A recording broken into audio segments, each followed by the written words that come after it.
Assalamualaikum warahmatullahi wabarakatuh. Bagaimana kabarnya warga pelajar PKBM Muara Timur?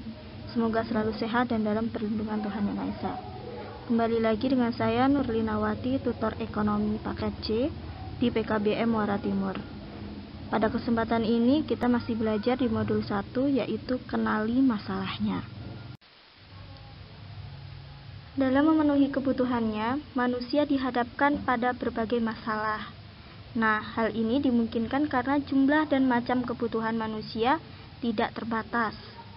Nah, berdasarkan teorinya, masalah pokok ekonomi yang dihadapi manusia itu dibedakan menjadi dua macam, yaitu masalah ekonomi klasik dan masalah ekonomi modern. Yang pertama kita akan bahas masalah ekonomi klasik. Nah, menurut teori ekonomi klasik, masalah pokok ekonomi dapat digolongkan menjadi tiga, yaitu masalah produksi, masalah distribusi, dan masalah konsumsi. Nah, yang pertama masalah produksi. Agar dapat memenuhi kebutuhan manusia, maka barang dan jasa harus tersedia. Demi memenuhi hal ini, proses harus mengetahui barang dan jasa apa saja yang dibutuhkan masyarakat. Yang kedua, masalah distribusi. Nah, masalah lain adalah bagaimana produk bisa terdistribusi secara baik hingga sampai ke tangan konsumen yang membutuhkan.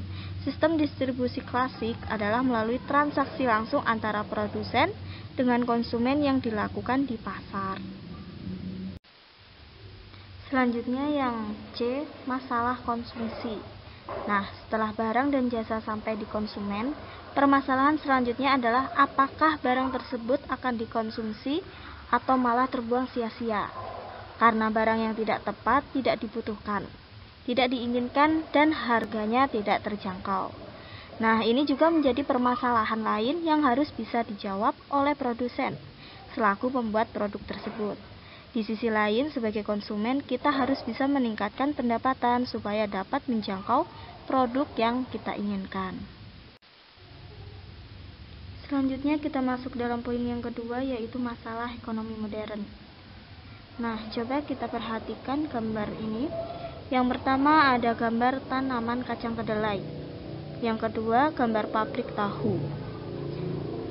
Nah, jika kalian pernah mengunjunginya, kalian pasti mengetahui bahan baku yang dibutuhkan. Contohnya cara pembuatan masalah-masalah yang ada seperti penyediaan bahan baku, tenaga kerja, permodalan, dan sebagainya. Nah, selanjutnya dalam upaya mencukupi kebutuhan tersebut, timbul pokok masalah yang mendasar yang menjadi pertanyaan dan harus dipecahkan. Meliputi apa? Yaitu apa yang dapat diproduksi, bagaimana cara memproduksi, dan kepada siapa produksi tersebut akan dijual. Nah, pokok masalah ekonomi modern didasarkan pada kelangkaan dan pilihan. Masalah kelangkaan menjadi penyebab masalah dan memilih, sehingga muncullah 4 pertanyaan mendasar tentang what, how, who, dan for whom yang dirumuskan dalam 3 pernyataan berikut ini. Yang pertama, barang dan jasa apa yang diproduksi dan seberapa banyak.